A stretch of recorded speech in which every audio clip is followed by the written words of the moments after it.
Blog Talk Radio.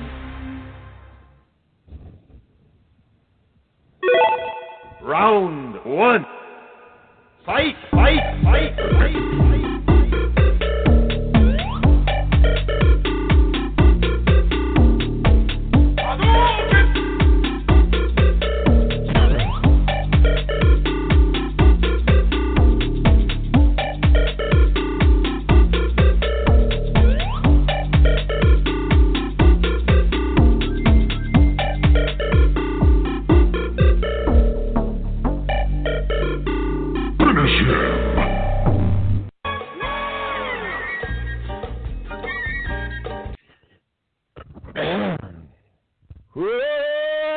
Welcome, my minions.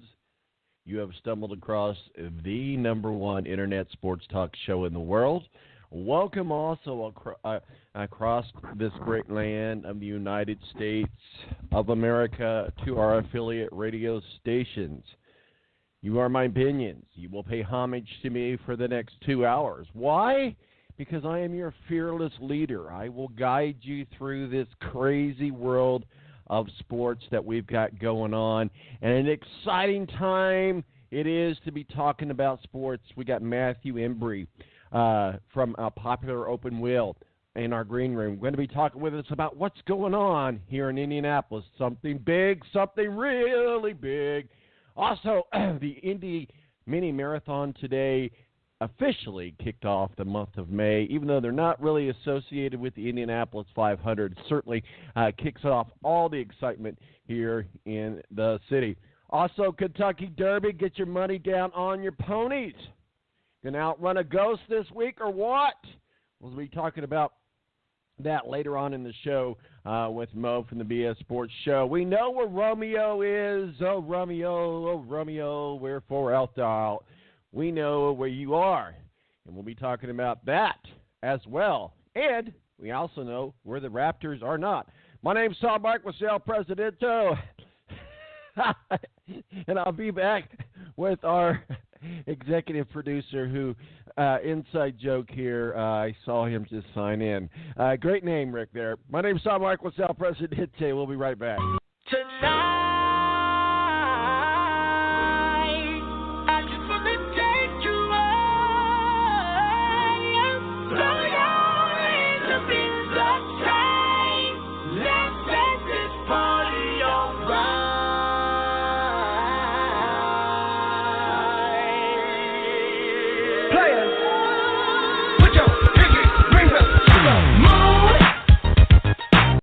Bobby, you're here again. Yeah, my doctor told me to reduce stress at work, so I come to Buffalo Wild Wings to eat lunch and watch sports. I get to pick one of 7 entrees, like sandwiches and salads, plus one of 7 sides. Well, I like sides. It's so affordable I can finally take a vacation. Where you gonna go? Here, Tim, here. Introducing the new Beat Up Fast Break Lunch Menu, starting at a new low price. Dine in or order takeout weekdays between 11 and 2. Participation and availability may vary. Buffalo Wild Wings. Wings, beer, sports. It's double trouble, double the fun at African Safari Wildlife Park in Port Clinton, Ohio. See the largest antelope on Earth, the giant eland, and the ugliest creature on Earth, the African warthog. There's so much to see and do, including the Midwest's only drive-through safari. Feed the animals, see live educational shows, feel the excitement. Have your picture taken with a python or cockatoo. Feel the adventure. Shop the Symbol Lodge gift shop with items available from around the globe. Visit the snack bar or picnic facilities. Enjoy a pony or camel ride. Or cheer your favorite porker on to victory in the famous Pork Chop Down. Bring your family to see the rare and exotic animals at African Safari Wildlife Park in Port Clinton, Ohio. Just take Route 2 to the Route 53 North exit and follow the sign. Only 17 miles west of Cedar Point via Route 6. Open every day, rain or shine.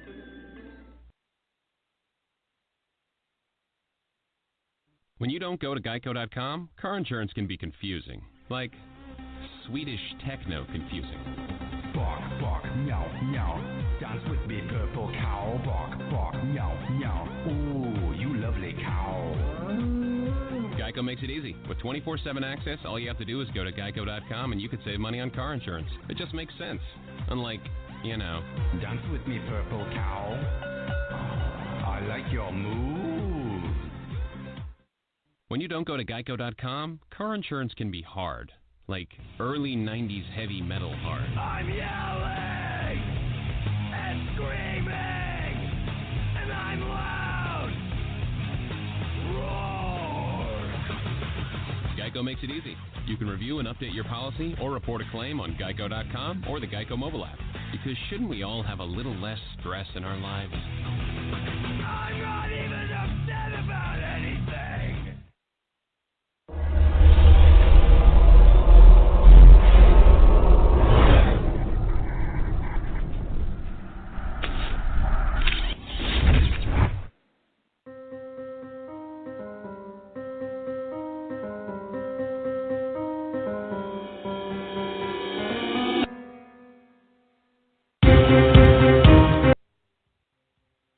And welcome back to the Battle. It's time to kick things off. But before we do, let me bring in the executive producer, our brand new executive producer, Romeo Redford. Rick, how are you doing, sir? Hey, pretty good, Tom. Just trying to throw you off your game as often as I can. Hey, man, you succeeded. That was funny. Also joining us from Popular Open Wheel is our official Indy Car contributor, Matthew-Embury. Good morning to you, sir. How are you? I think our friend at Weather Channel, Maria LaRosa, just said it all. I don't think it's the run for the roses of the Kentucky Derby today. It's the run for the raincoats. Once again, it's going to be another messy day in Louisville, unfortunately, and probably may put a damper on the race and may make it another front-running fest for a horse such as Justify. But, of course, not a bad thing considering it would mean a fifth win for Bob Baffert and passing a legend in D. Wayne Lucas to take over second to himself as far as all-time Kentucky Derby winners. Only one trainer, Sonny Jim Fitzsimmons, would have more wins if Baffert wins today with 6. Yeah, absolutely. And I tell you what, I'm always getting excited to watch the Actually, ponies. check that. Ben Jones has the most with 6, not Sonny Jim Fitzsimmons. I apologize there. It's Ben Jones, not Sonny Jim. Oh, no, it's all good. Rick, are you going to be putting some money down on the ponies today? No, I actually never do bet on the Derby. I love the Derby. I'm actually going to smoke like 4 slabs of ribs today because of the Derby, but I never bet on the Derby. Man, that sounds like you're calling my number, man. Hey, that's but nobody right. can smoke. Nobody can smoke ribs like myself. That's what I'm saying. Well, let's get into this talk. Certainly, Matthew, the Mini Marthon kicked off the month of May here in Indianapolis. As we know, the Mini Marthon is a half marathon, the largest half marathon in the nation. Certainly starts downtown Military Park area and works its way up 16th Street and through the Indianapolis Motor Speedway and back to the Military Park area. And it always is exciting to see these runners come around the track across the field of bricks. And that's because the month of May has arrived in Indianapolis. It's a good thing. May want to check to see who won because we've seen where a lot of actually Americans are starting to win these big events. I mean, for instance, you had Shalane Flanagan win the New York City Marathon last fall. I forget her last name. I know it's Desiree something won the Boston Marathon last month. Yeah, it's interesting stuff there, and it shows how the Americans have improved in distance running. It's not just, on the track. In these marathons and mini marathons, the Americans, particularly the women, are starting to have a lot of success. It's always a good thing to see, and it means a chance when we get to, the next Olympic Games for a chance to win more medals, not just necessarily in the sprints and some of these other power events where the U.S. is dominated, but also some other areas where, the Kenyans and a few others have owned it for years. Americans trying to take back ground lost on that, and that's always a good thing to see. Yeah, absolutely, and we'll have Rick be monitoring social media for the hashtag Indy Mini and let us know who's winning. I know that they have at least one winner. I don't know what category it is, but I do believe that he is one of the Kenyans, and we affectionately refer to them as that just because they seem to be the ones that win every single year. But more importantly, coming up next weekend, we've got the Indianapolis Grand Prix. Talk with us a little bit about a lot of people may not know this. The Indianapolis Motor Speedway is actually two race courses. You've got your oval courses and you've got your road course. And the road course, as we know, was put together when Formula One was here, and it kept in place. And the ability to move the road course back to the oval in just a short amount of time is amazing, an amazing amount of teamwork. But what will happen this weekend is the road course, the Indianapolis Grand Prix. Talk with us a little bit about the road course at the Indianapolis Motor Speedway. Well, the big question is, could someone other than Will Power and Simon Pagenaud win? Because those are the two guys in the first 4 years that have won the race each on two occasions. You obviously got a potential challenger in Alexander Rossi if you go by what he did in Long Beach, and then obviously Joseph Newgarden, considering he has 2 wins, including one in Alabama, so those two guys have certainly got a chance. And maybe even a Sebastian Bourdais or James Hinchcliffe bounces back this weekend. If not, we see a maiden victory next weekend for one Robert Wickens, who's come close on a couple of occasions. So a lot of big names are on the list, and it's a basic circuit. Considered to some of the other road courses, but there's still some decent place where you could overtake, and obviously getting through turn one, we've seen it the last several years on the first lap has ruined the race for several, so being able to survive that and then getting to the rest of the distance, always a key factor there. But, ultimately it should be a very interesting situation, but if you have to go for favorites, Power and Pagenaud are obviously the two men that come to mind, and especially in the case of Simon Pagenaud, has had a dreadful start to 2018, as has Power, finishing down the list in 3 of the first 4 rounds. You know, last year you and I watched Alonso Fernando take the track and really do well. And this year we see Danica Patrick make her final run in Indy Car. 2 really big things to put butts in the seats. Do you think that will be successful for Danica as successful as for Fernando? I don't think so. But certainly, it'll be interesting to see the crowd reaction to a fan favorite, Danica Patrick, back in IndyCar at the Indianapolis Motor Speedway. She may have something planned for us in qualifying, but I just don't see how it could transfer into the race itself.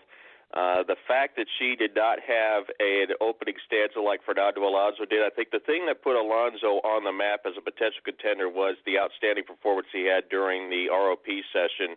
And then he just rode it to, a top 9 qualifying run and then leading it several laps. And honestly, I thought he had a chance to win the race before the engine let go. So I'd love to see it for Danica, but I just don't think, based on what I've seen with ECR, Carpenter will be competitive, maybe something for Piggott, but I don't think Danica is going to have the challenge, even though it looks like, based on the numbers we saw in the open test, Tom, that the difference between the Honda and the Chevrolet is not as big as it's been in the last couple of years, which is a good sign, obviously, for GM. And we just recently saw your tweet also, Pietro Fittipaldi, sorry, I'll get that right, grandson of great IndyCar driver Emerson Fittipaldi, an Indy 500 winner as well. Some leg injuries, what do we know?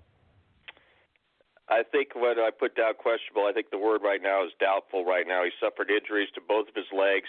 I'd say to the level of what Nelson Piquet suffered when he crashed head-on in Indy in 1992. You crashed not only head-on, but he had to crash at the fastest possible quarter at Spa-Francorchamps, Eau Rouge. That's probably the worst place he could have had the accident. I really don't think he's going to be back. He may not even be back for the rest of the season. I mean, it may be, I'd say, an accident that, as far as injuries, that maybe are even worse than what Sebastian Bourdais suffered last year. So I don't think we're going to see Fittipaldi in the 19, which means there's some possibilities of who they could replace with him. One possibility comes to mind is Ryan Briscoe, maybe. Zachary Clement de Mayo, maybe another one, since the PaySafe sponsorship comes from him for that car for the full season. And then, obviously, another Indy specialist, if he's willing to get out of the broadcast booth, would be Townsend Bell. But be very interested to see what happens. Of course, they could also withdraw the car. But the thing is, though, the only question is if they withdraw that entry from the list, how does that affect their leader circle buddy if they don't run all the races? Do they still get the leader circle buddy if they withdraw this car since it is a full-time entrant? Absolutely. Well, as we saw a full week of great testing going on here at the Indianapolis Motor Speedway, Chevy made a good appearance in the testing sessions. Give us a report on testing.